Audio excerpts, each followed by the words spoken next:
Good morning everyone. Current affairs to MCQ की series के अंदर 11 अक्टूबर पे हम पहुंच चुके हैं और यहाँ पे द हिंदू के जो करंट अफेयर्स हैं उसको एमसीक्यू के थ्रू कवर करेंगे।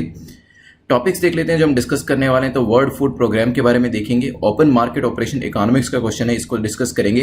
Repo rate, reverse repo rate के बारे में डिस्कशन करेंगे। मार्केट रेगुलेशन के बारे में देखेंगे। तो इकोनॉमिक्स का काफी ज्यादा सेक्शन यहाँ पे कवर किया गया है। National commission for protection of child rights के बारे में देखेंगे। कॉटन को लेकर एक क्वेश्चन है, किर्गिस्तान मैप रिलेटेड एक क्वेश्चन है, कॉटन कॉर्पोरेशन ऑफ इंडिया के ऊपर एक क्वेश्चन हम डिस्कस करेंगे। देन स्वामित्व स्कीम देखेंगे, ये किससे रिलेट करती है। देन फाइनली विज्ञान ज्योति के बारे में डिस्कशन करेंगे। This is brief introduction about me. My name is Prince Luthra, all India rank 577 from UPSC CSC 2014 batch. जो नए मेंबर्स हैं उनको वेलकम कर लेते हैं। तो रिसेंटली आकाश ने, मानवी सिंह ने, प्रदीप ने, राकेश तिवारी ने हमें ज्वाइन किया।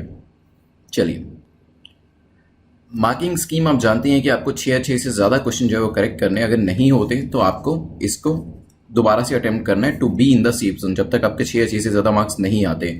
और वैसे भी 24 आवर्स में एक बार रिवाइज करना एक अच्छी स्ट्रैटेजी होती है, तो 24 आवर्स के बाद एक बार इसे देख लीजिएगा। चलिए, आज के पहले क्वेश्चन पे चलते हैं जो कि वर्ल्ड फूड प्रोग्राम को लेकर है। पूछा गया वर्ल्ड फूड प्रोग्राम को लेकर कौन सी स्टेटमेंट आपकी यहाँ पर करेक्ट है। ठीक है, 3 स्टेटमेंट्स आपको वर्ल्ड फूड प्रोग्राम के बारे में दे रखी है। यहाँ पे पहली कहती है, world food programme provides food assistance during emergencies and works with communities to enhance nutrition and generate resilience.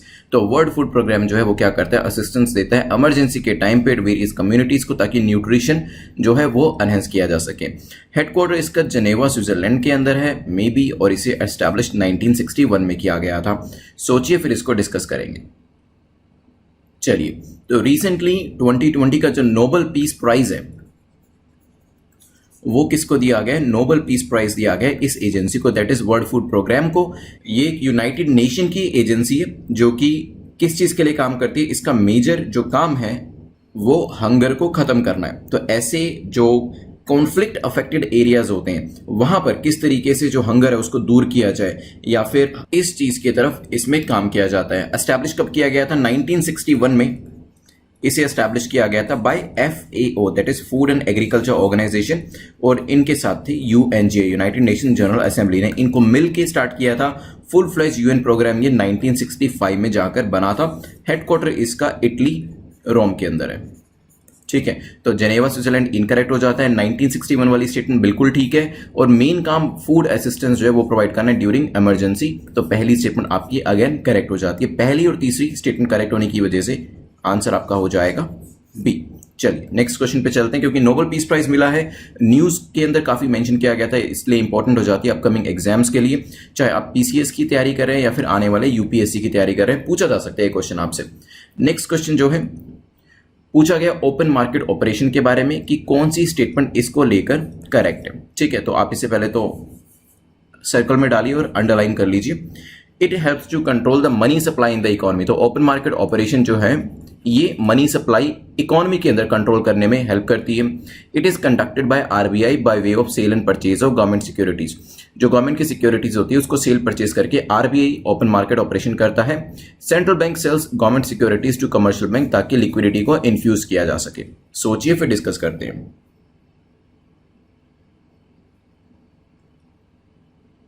चलिए, तो रिसेंटली हुआ क्या था, मॉनेटरी पॉलिसी कमेटी जो कि RBI की है, इसने अनाउंस किया है कि जो इसकी एकोमोडेटिव पॉलिसी थी उसको अब ये एक्सटेंड करने जा रही है for the rest of the year. तो जो बाकी बचा हुआ साल है इसके लिए इसे एक्सटेंड किया जाएगा, और साथ में 2021 और 22 के लिए भी इसको एक्सटेंड किया जाएगा, ताकि GDP, कल हमने देखा था GDP का कॉन्ट्रैक्शन हो रहा है, GDP का रिवाइवल किया जा सके इस वजह से। ठीक है, तो ओपन मार्केट ऑपरेशन इसी वजह से मेंशन किया हुआ था।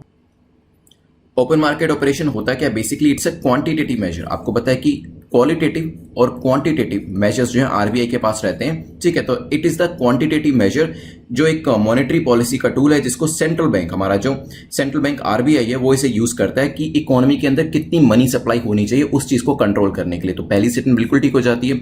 ओपन मार्केट ऑपरेशन का इस्तेमाल किया जाता है मार्केट के अंदर मनी सप्लाई को रेगुलेट करने के लिए। इसमें होता क्या है, सेल और परचेज करी जाती है गवर्नमेंट की सिक्योरिटीज, ये बात भी बिल्कुल ठीक है। इसके अंदर RBI जो है कमर्शियल बैंक्स के साथ सेल परचेज करता है गवर्नमेंट सिक्योरिटीज का। डिपेंड करता है कि कितनी जो लिक्विडिटी है वो मार्केट में देनी है, कितनी नहीं देनी, उस हिसाब से सेल परचेज किया जाता है। Central bank sells government securities, बिल्कुल GSEC को बेचा जाता है कमर्शियल बैंक को टू इन्फ्यूज लिक्विडिटी। नहीं, देखिए, जब भी इस तरीके से गवर्नमेंट सिक्योरिटीज को बेचा जाएगा। मैं आपको एक बार एग्जांपल के थ्रू बता देता हूं। तो this is RBI, this is commercial bank. तो कमर्शियल बैंक को जब भी गवर्नमेंट सिक्योरिटीज को सेल किया जाएगा, मतलब जीसेक जब भी बेची जाएगी सेंट्रल बैंक को, तो सेंट्रल बैंक को उस चीज के लिए पैसा देना पड़ेगा, राइट। तो ये पैसा किसको देना पड़ेगा? आरबीआई को देना पड़ेगा। और जब ये पैसा आरबीआई को दिया जाएगा, पैसा जो आरबीआई के पास आ गया, मतलब कमर्शियल बैंक अब उसे आगे लोन के तौर पे नहीं दे सकता। मतलब इंडस्ट्रियलिस्ट हो, स्टार्टअप्स हो या फिर बिजनेसमैन हो, उनको ये पैसा नहीं दिया जा सकता। मतलब ये है इसका, जब ये पैसा उनको दिया ही नहीं जा सकेगा तो वो मार्केट में आएगा नहीं। तो कहीं ना कहीं लिक्विडिटी को इन्फ्यूज नहीं किया गया, लिक्विडिटी को सोकअप कर लिया गया, ठीक है। तो जो गवर्नमेंट सिक्योरिटी बेची जाती है कमर्शियल बैंक्स को, उससे लिक्विडिटी को कम किया जाता है, इंक्रीज नहीं किया जाता। ऑन द कॉन्ट्ररी, अगर आरबीआई इसको बेचने की बजाय अगर खरीद लेता, commercial banks government securities RBI को देते, आरबीआई कमर्शियल बैंक्स को पैसा देता, वो पैसा फिर आगे इंडस्ट्रीज को दिया जा सकता था, सेल्फ जो स्टार्टअप्स होते हैं उनको दिया जा सकता था, एंटरप्रेन्योर्स को दिया जा सकता था, जो सिंगल मैन कंपनीज होती हैं, ओनर्स होते हैं, उनको दिया जा सकता था, बिजनेसमैन को दिया जा सकता था, सोल प्रोप्राइटर को दिया जा सकता था। और इस तरीके से वो पैसा मार्केट में इंट्रोड्यूस होता है और लिक्विडिटी इंक्रीज होती। तो सेंट्रल बैंक जब भी गवर्नमेंट सिक्योरिटीज सेल करता है, इसका मतलब वो पैसा कमर्शियल बैंक से लेगा उन गवर्नमेंट सिक्योरिटी के बदले, और लिक्विडिटी इन्फ्यूज नहीं होगी, लिक्विडिटी कम होगी। इस वजह से तीसरी स्टेटमेंट इनकरेक्ट हो जाती है। आंसर हमारा क्या होगा? आंसर विल बी ए, क्योंकि पहली दो स्टेटमेंट्स करेक्ट हैं। चलिए, तो यहां पे इसको इन्फ्लेशन को कंट्रोल और रिसेशन को कंट्रोल करने के लिए भी किया जाता है। मान लीजिए कि अभी मार्केट के अंदर इन्फ्लेशन है। इन्फ्लेशन मतलब लिक्विडिटी जो है वो ज्यादा है, ज्यादा पैसा अवेलेबल है, इसीलिए जो चीजों की वैल्यू है जो वो तो आपकी कांस्टेंट है, लेकिन उसका जो प्राइस है वो इंक्रीज हो गया है। तो उस सिचुएशन में क्या करना पड़ेगा? क्योंकि पैसा मार्केट के अंदर ज्यादा है तो लिक्विडिटी को सोकअप करना पड़ेगा। सोकअप करने के लिए क्या करना पड़ता है? अभी पीछे देखा था, जीसेक जो होंगे वो बैंक को सेंट्रल बैंक दे देगा और उनके बदले पैसा ले लेगा। इससे क्या हुआ? इस पूरी प्रक्रिया से, इस पूरे प्रोसेस से क्या हुआ? जो मार्केट के अंदर पैसा अवेलेबल था, जिसकी वजह से वस्तुओं की जो वैल्यू थी, जो चीजों के जो प्राइसेस थे वो इंक्रीज हो रहे थे, वो अब कम हो जाएंगे, क्योंकि अब मार्केट के अंदर पैसा उतना रहा ही नहीं। बैंक्स ने वो पैसा कहां दे दिया? यहाँ पे सेंट्रल बैंक को दे दिया। और जब सेंट्रल बैंक के पास वो पैसा चला गया, इट मींस वो मार्केट से हट गया, और मार्केट से हट गया तो कहीं ना कहीं जो लिक्विडिटी है वो डिक्रीज हुई, और लिक्विडिटी डिक्रीज हुई तो जो वैल्यू है प्रोडक्ट्स की वो भी अपने एक सही लेवल पर पहुंच जाएगी। इसी का जो उल्टा प्रोसेस होता है वो रिसेशन का होता है, जिसके अंदर मार्केट के अंदर जो प्राइस होता है प्रोडक्ट्स का वो काफी कम हो जाता है। उसको रीइंस्टेट करने के लिए, बैलेंस करने के लिए पैसा जो है वो बैंक्स को दिया जाता है, ताकि वो पैसा मार्केट में इंट्रोड्यूस हो जाए। और जब मार्केट में पैसा इंट्रोड्यूस हो जाएगा तो रिसेशन से जो एक सिचुएशन है वो इन्फ्लेशन की तरफ जानी शुरू हो जाएगी। ये एक बैलेंस जो है वो मेंटेन करके आरबीआई को और कमर्शियल बैंक्स को रखना होता है। उसके लिए एक ये क्वांटिटेटिव टूल जो है आपका यूज किया जाता है, जिसको कहते हैं ओपन मार्केट ऑपरेशन। चलिए नेक्स्ट क्वेश्चन पे चलते हैं। नेक्स्ट क्वेश्चन बात करता है रेपो रेट के बारे में। पूछा गया कंसीडर द फॉलोइंग स्टेटमेंट्स। आप इन वेरियस स्टेटमेंट्स को कंसीडर करो और बताओ कि कौन सी स्टेटमेंट आपकी करेक्ट है। पहली स्टेटमेंट कहती है low repo rate should translate into low cost loans for the general masses. अगर रेपो रेट लो होगी तो इसका मतलब लो कॉस्ट लोन्स मिलेंगे, हो सकता है। Banks are expected to lower their interest rates charged on loans for low repo rates. तो यहाँ पे जो बैंक्स होते हैं उनसे एक्सपेक्ट किया जाता है that they will lower their interest rates. वो अपनी इंटरेस्ट रेट्स जो चार्ज कर रहे हैं लोन के ऊपर वो कम कर देंगे अगर रेपो रेट कम होती है तो। Reverse repo rate is the rate at which RBI borrows money from commercial banks with in the territory of India. Reverse repo rate वो रेट होती है जिसके अंदर जो हमारा सेंट्रल बैंक है वो पैसा किससे लेता है? कमर्शियल बैंक से लेता है। सोचिए फिर डिस्कस करते हैं। चलिए डिस्कस करते हैं। मान लीजिए आरबीआई को फादर मानिए और कमर्शियल बैंक्स हो गए सन, ठीक है।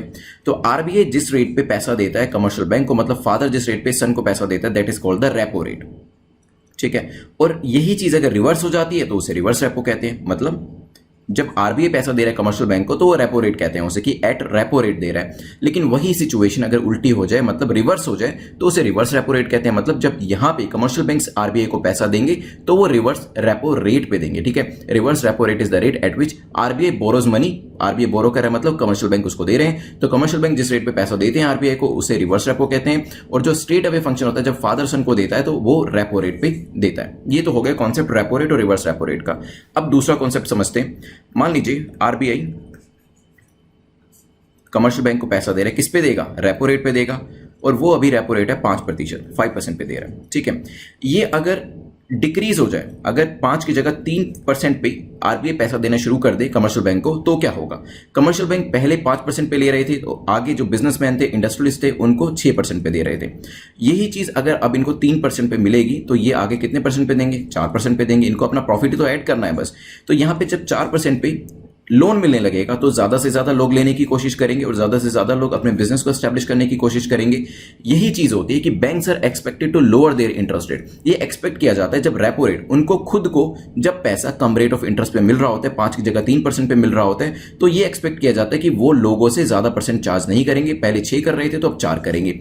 यही चीज सेकंड स्टेटमेंट दिया गया है, banks are expected to lower their interest rates charge on loans for low repo rates. अगर रेपो रेट लो हो जाती है, कम हो जाती है, 5 से 3 हो जाती है, तो जो बैंक्स हैं वो भी अपनी लोन की रेट 6 से 4 कर देंगे, ऐसा एक्सपेक्ट किया जाता है उनसे। ठीक है, तो यहां पे सेकंड स्टेटमेंट हमारी करेक्ट हो जाती है। Low repo rate should translate into low cost loans for the general masses. तो जब रेपो रेट 5 से 3 हो गई, तो क्या जनरल मासेस को लोन्स सस्ते मिलेंगे या महंगे? बिल्कुल सस्ते, क्योंकि पहले 6 थे, अब 4 हो जाएगा। यही चीज तो पहली स्टेटमेंट में कह रखी है कि जब रेपो रेट कम हो गई, जब बैंकों को लोन सस्ते दाम पे मिल रहा है, तो वो आगे लोगों को भी सस्ते दामों पे देंगे। तो पहली स्टेटमेंट भी आपकी ठीक हो जाती है। रिवर्स रेपो रेट मैंने आपको पहले ही समझा दिया था, जब सन फादर को पैसा देता है तो वो रिवर्स हो जाता है। ठीक है, तो तीनों स्टेटमेंट्स करेक्ट होने की वजह से आंसर हमारा हो जाएगा डी। चलिए,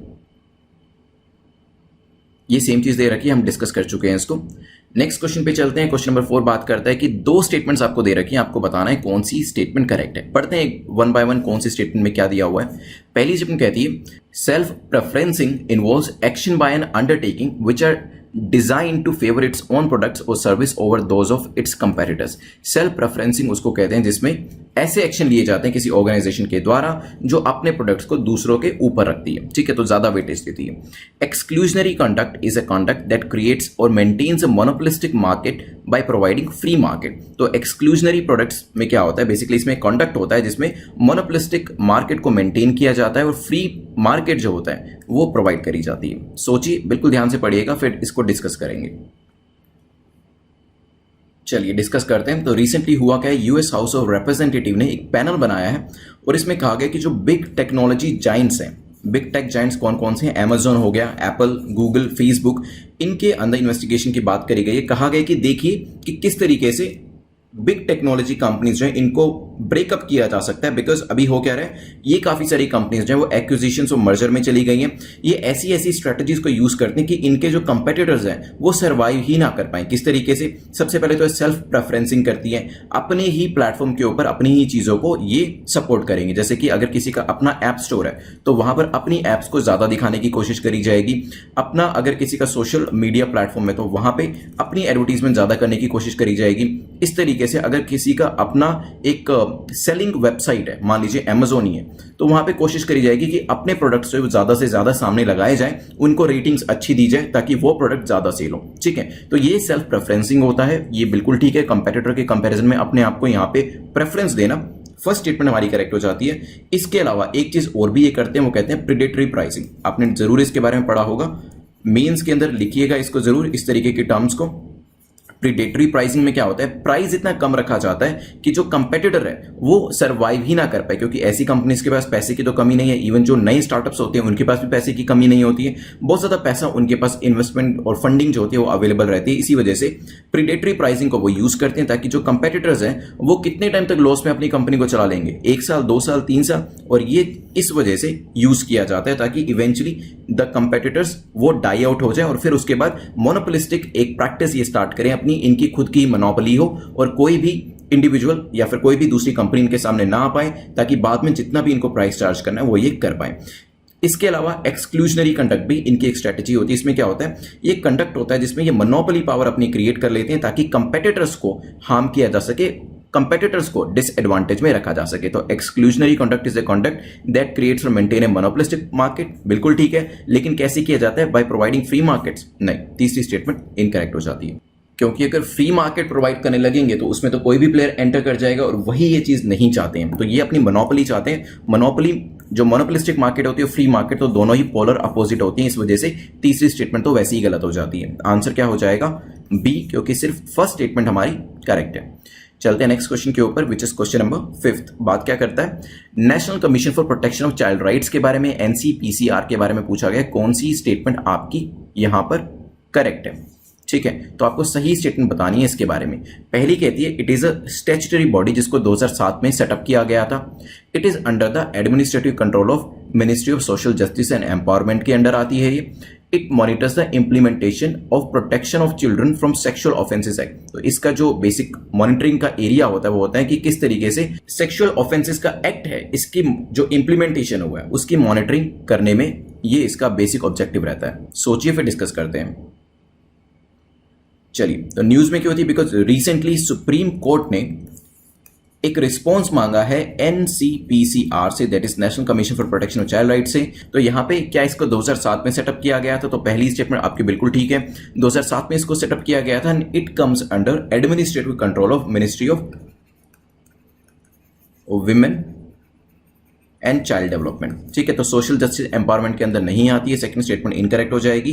ये आती है ministry of women and child development के अंदर, ध्यान रखिएगा। यहाँ पे जो रिपैट्रिएशन रिक्वेस्ट है एनसीपीसीआर ने रिक्वेस्ट किया है तमिलनाडु, आंध्र प्रदेश, तेलंगाना, मिजोरम, कर्नाटक, केरला और महाराष्ट्र और मेघालय को फॉर रिपैट्रिएशन। दीज स्टेट्स के पास कंबाइन करें तो 2 लाख के आसपास चिल्ड्रन हैं जो कि केयर होम्स में रह रहे हैं और इनको ये रिपैट्रिएशन के लिए अभी कहा गया है, ठीक है। ध्यान रखिएगा इस चीज को। ये आपको मेंस में भी पूछा जा सकता है, जो सोशल आपके इश्यूज हैं उसके अंदर एक क्वेश्चन पूछा जा सकता है और वहां पे इस चीज को आप जो लेटेस्ट इवेंट है इसको साइट कर सकते हैं, ठीक है। तो यहाँ पे क्या ये मॉनिटर करता है implementation of protection of children from sexual offences act. तो ये स्टेटमेंट बिल्कुल ठीक है, पहली तीसरी स्टेटमेंट ठीक होने की वजह से आंसर आपका क्या हो जाएगा? बी। ध्यान रखिएगा। कौन कौन से स्टेट्स इन्वॉल्व हैं ये भी ध्यान रखिएगा और कितना नंबर है जो मैंने आपको बताया वो भी ध्यान रखिएगा। एनसीपीसीआर के ऊपर क्वेश्चन आता है तो ध्यान रखिएगा इट्स अ स्टैट्यूटरी बॉडी जिसको 2007 में सेटअप किया गया था under the commission for the protection of child rights. चलिए नेक्स्ट क्वेश्चन पे चलते हैं। ओके, उससे पहले प्रीलिम्स का मेंस का जो हमारा गाइडेंस प्रोग्राम है उसको लॉन्च कर दिया गया है। So you can subscribe it on exam.netmock.com या फिर नीचे जो डिस्क्रिप्शन में exam.netmock.com का लिंक दिया है वहां से आप सब्सक्राइब कर सकते हैं। These are the all programmes जो सब कोर्सेज हैं हमने टेस्ट सीरीज के साथ साथ इसमें ऐड किए एंड ग्रेजुअली इसके अंदर और भी जो प्रोग्राम्स हैं हमारे धीरे धीरे हम ऐड कर रहे हैं। So you can subscribe this अगर आप प्रीलिम्स 2021 के लिए तैयारी कर रहे हैं। इवन अगर आप मेंस की आंसर राइटिंग करना चाहते हैं तो मेंस 2020 की टेस्ट सीरीज जो है वो भी हमने स्टार्ट कर दी जिसमें स्टूडेंट्स ने आंसर्स जो हैं वो लिखने शुरू कर दिए जो कि मैं आपसे बहुत जल्दी शेयर करने वाला हूं। चलिए क्वेश्चन नंबर 6 की बात करते हैं जो कि कॉटन को लेकर पूछा गया। कॉटन को लेकर कौन सी स्टेटमेंट आपकी ठीक है? पहली कहती है it's a rabi crop which requires 6 to 8 months to mature. ये एक रबी क्रॉप है, कॉटन के बारे में बात हो रही है जिसको 6 से 8 महीने लगते हैं मैच्योर होने में। It occupies 2.1% of the world's arable land, meets 27% of world textile need. तो यहाँ पे 2.1 जो परसेंटेज है इसका वो वर्ल्ड की एरेबल लैंड का इसने लिया हुआ है और 27% जो है वर्ल्ड की टेक्सटाइल नीड को ये केटर करती है। India is the largest producer of cotton in the world and the 5th largest exporter. सबसे ज्यादा प्रोड्यूस हमारे यहाँ पे होता है और सबसे ज्यादा एक्सपोर्ट की बात करी जाए तो उसमें हमारा 5th रैंक आता है। सोचिए फिर डिस्कस करते हैं। चलिए, तो recently union minister of textile, कौन है यूनियन मिनिस्टर ऑफ टेक्सटाइल मुझे कमेंट सेक्शन में बताइएगा। इन्होंने एक ब्रांड, एक लोगो जो है इंडियन कॉटन के लिए रिसेंटली लॉन्च किया है और ये अभी 2 दिन पहले ही लॉन्च किया गया है, इस वजह से न्यूज में था। Is it a rabi crop? बताइए मुझे। तो नहीं, ये एक रबी क्रॉप नहीं है, ध्यान रखिएगा, इट्स अ खरीफ क्रॉप। ये बेसिक चीजें जो एनसीईआरटी में दी गई है इसके बारे में पूरी नॉलेज होनी चाहिए, आपको पूरा अच्छे से पता होना चाहिए। पहली स्टेटमेंट इस वजह से इनकरेक्ट होती है और हम बी को और डी को एलिमिनेट कर देते हैं, ठीक है। अब बचा ए और सी। ए और सी में सेकंड जो है वो कॉमन है, मतलब सेकंड स्टेटमेंट हमारी जो फैक्चुअल स्टेटमेंट मुश्किल थी जिसका आंसर करना वो तो सही हो जाती है, ठीक है। इट मींस सेकंड स्टेटमेंट ठीक होने के बाद अब थर्ड स्टेटमेंट डिसाइड करेगी कि आंसर क्या होने वाला है। India is the largest producer of cotton. तो yes, India is the largest producer, but हम अगर अपने आप को एक्सपोर्टर के तौर पर देखते हैं तो we are the 3rd largest exporter. तो यहाँ पे थर्ड स्टेटमेंट ठीक तो है लेकिन आधी ठीक है, आधी गलत है, इस वजह से गलत हो जाती है पूरी। आंसर हो जाएगा हमारा A. A is the correct answer. Top 10 cotton producing states अगर हम 15-16 का डेटा देखते हैं तो कुछ इस तरीके से गुजरात का रैंक यहाँ पे नंबर 1 था। चलिए चलते हैं नेक्स्ट क्वेश्चन के ऊपर। नेक्स्ट क्वेश्चन बात करता है किर्गिस्तान के बारे में। पूछा गया which of the following statement Kyrgyzstan के बारे में इनकरेक्ट है, गलत है, ठीक है। तो किर्गिस्तान न्यूज में क्यों था वो तो हम देखेंगे, बट पहले ज्वाइंट मिलिट्री एक्सरसाइज खंजर इज हेल्ड बिटवीन इंडिया। तो यहाँ पे ज्वाइंट मिलिट्री एक्सरसाइज जो किर्गिस्तान है वो इंडिया के साथ कंडक्ट करता है, हो सकता है। It is a member of Russia led collective security treaty organisation. तो यहाँ पे रशिया लेड जो सिक्योरिटी ट्रीटी ऑर्गेनाइजेशन है उसका ये मेंबर भी है। It's border the Caspian sea, तो इसका जो बॉर्डर है वो कैस्पियन सी से टच करता है। सोचिए फिर डिस्कस करते हैं। चलिए, रिसेंटली हुआ क्या है, प्रोटेस्टर्स इन किर्गिस्तान। तो हुआ क्या है, किर्गिस्तान के अंदर जो प्रोटेस्टर्स हैं उन्होंने गवर्नमेंट की जो की बिल्डिंग्स हैं, जो इंपॉर्टेंट बिल्डिंग्स होती हैं, उनको यहां पर कैप्चर कर लिया है, इंक्लूडिंग द पार्लियामेंट। तो बहुत बड़ी बात है ये। तो उनकी पार्लियामेंट को भी कैप्चर कर लिया है, पार्लियामेंट हाउस को। साथ में प्रेसिडेंशियल ऑफिस जो है, जो कि अगेन अनदर इंपॉर्टेंट ऑफिस है, उसको भी यहां पर ले लिया है अंडर अ कू। यहां पे एक कू किया गया है। कू क्या होता है मुझे एक लाइन में बताइएगा। इसे कू डेटा भी कहते हैं। तो यहां पे आपको बताना है कि कौन सी स्टेटमेंट इनकरेक्ट है। अगर हम एक्सरसाइज की बात करें तो यस, जो खंजर एक्सरसाइज है वो इंडिया और किर्गिस्तान के बीच में होती है, बिल्कुल ठीक है। और साथ में अगर बात करी जाए, जो Russia led collective security treaty organisation है, किर्गिस्तान उसका मेंबर भी है। लेकिन बात करी जाए कैस्पियन सी की, तो नहीं, इसका बॉर्डर कैस्पियन सी को टच नहीं करता है। Sort of land locked country है ये। तो ये तीसरी स्टेटमेंट इनकरेक्ट हो जाती है। आंसर क्या होगा, बी? नहीं, आंसर होगा सी, क्योंकि आपको बताना था इनकरेक्ट कौन सा। बिल्कुल ध्यान से पढ़िएगा, इसको राउंड कर लीजिएगा अलग से, ताकि आपको याद रहे कि बताना क्या है, ठीक है। तो यहाँ पे एक मैप पे देख लीजिए, दिस इज किर्गिस्तान, कैस्पियन सी नहीं है यहाँ पे। ऊपर कजाकिस्तान है, नीचे चाइना है, यहाँ पे तजिकिस्तान है एंड उज्बेकिस्तान है। चलिए नेक्स्ट क्वेश्चन को देखते हैं, जो कि कॉटन कॉर्पोरेशन ऑफ इंडिया के बारे में है, क्योंकि रिसेंटली लोगो इसका लॉन्च किया गया है, तो इस पे क्वेश्चन पूछा जा सकता है। कॉटन कॉर्पोरेशन ऑफ इंडिया के बारे में पूछा है कि कौन सी स्टेटमेंट आपकी सही है, कौन सी स्टेटमेंट आपकी करेक्ट है। पहली कहती है, it comes under administrative control of ministry of textile as a public sector undertaking. तो ये पीएसयू के तौर पे है और मिनिस्ट्री ऑफ टेक्सटाइल के अंडर आती है, हो सकता है। हेडक्वार्टर इसका महाराष्ट्र में लोकेट करता है और इसे 1970 में एस्टैब्लिश किया गया था। सोचिए फिर डिस्कस करते हैं। चलिए, तो पीछे मैंने बताया था कि यूनियन मिनिस्टर ऑफ टेक्सटाइल ने इसके लोगो को अभी यहां पे इनॉग्रेट किया है, तो इस वजह से आप इसका अंदाजा लगा सकते थे। तो यस, ये मिनिस्ट्री ऑफ टेक्सटाइल के एडमिनिस्ट्रेटिव कंट्रोल में आती है और एज अ पीएसयू है, ठीक है। यहां पे इसको कंपनीज एक्ट 1956 के थ्रू बनाया गया था, ये भी ध्यान रखिएगा। और इसका जो हेडक्वार्टर है वो नवी मुंबई महाराष्ट्र में बेलापुर के अंदर लोकेट करता है। तो सेकंड स्टेटमेंट भी आपकी ठीक है, 1970 में बनाया गया था, ये बात भी ठीक है। इसका जो मेन काम है वो ये है कि किस तरीके से प्राइस सपोर्ट ऑपरेशन जो है उसको अंडरटेक किया जाए। Whenever the market price of cotton fall, तो किस तरीके से जो एमएसपी है उससे भी बिलो जाता है, तो किस तरीके के एक्शंस जो है वो लेने चाहिए, ये सब चीजों के बारे में भी इसमें बात करी जाती है। तो आंसर हो जाएगा हमारा डी, तीनों ही स्टेटमेंट्स हमारी करेक्ट है। चलिए नेक्स्ट क्वेश्चन पे चलते हैं, जो कि स्वामित्व स्कीम के बारे में है। पूछा गया स्वामित्व स्कीम को लेकर कौन सी स्टेटमेंट आपकी करेक्ट है। तीन स्टेटमेंट्स दी है। पहली कहती है it's a central sector scheme. आपको पता है सेंट्रल सेक्टर, सेंट्रल स्पॉन्सर दोनों होती है, तो क्या ये सेंट्रल सेक्टर स्कीम है। Second, it aims to provide an integrated property validation solution for rural India. Rural India के लिए ये एक बेसिकली इंटीग्रेटेड प्रॉपर्टी वैलिडेशन क्या होता है वो देखेंगे हम, उसको प्रोवाइड करता है। May be geological survey of India is a technology partner for this implementation. तो इसके इंप्लीमेंटेशन के लिए जियोलॉजिकल सर्वे ऑफ इंडिया जो है वो एक टेक्नोलॉजी पार्टनर है। सोचिए फिर डिस्कस करते हैं। चलिए, तो प्राइम मिनिस्टर जो है इसको लॉन्च करने वाले हैं, तब ये स्कीम और भी ज्यादा इंपॉर्टेंट हो जाती है। आज के दिन में मतलब 11 अक्टूबर को स्वामित्व स्कीम को लॉन्च किया जाएगा थ्रू अ वीडियो कॉन्फ्रेंसिंग, ठीक है। लॉन्च एनेबल करेगा अराउंड 1 लाख प्रॉपर्टी होल्डर्स जो हैं वो अपने प्रॉपर्टी कार्ड जो हैं वो एसएमएस लिंक के थ्रू डाउनलोड कर पाएंगे अपने मोबाइल फोन्स के ऊपर, और physical distribution of property cards जो है वो भी यहां पर किया जाएगा, लेकिन वो बाद में किया जाएगा रिस्पेक्टिव स्टेट गवर्नमेंट्स के द्वारा। फॉर एग्जाम्पल, आप हरियाणा में रहते हैं अगर, तो आपको अपना जो प्रॉपर्टी कार्ड है वो मिल जाएगा एक लिंक के थ्रू आपके मोबाइल फोन के ऊपर।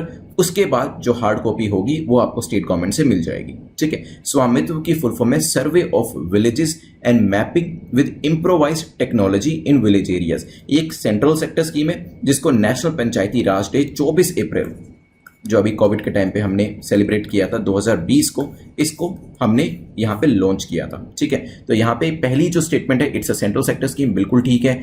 एम क्या है, इंटीग्रेटेड प्रॉपर्टी वैलिडेशन देना, क्योंकि स्कीम पहले लॉन्च हो चुकी थी। अब वीडियो कॉन्फ्रेंसिंग के थ्रू क्या लॉन्च किया जा रहा है, यहाँ पे जो डिस्ट्रीब्यूशन किया जाएगा लिंक के थ्रू प्रॉपर्टी कार्ड को डाउनलोड करने का, वो आज प्राइम मिनिस्टर करने वाले हैं। तो ये जो सेकंड स्टेटमेंट है वो भी हमारी करेक्ट हो जाती है।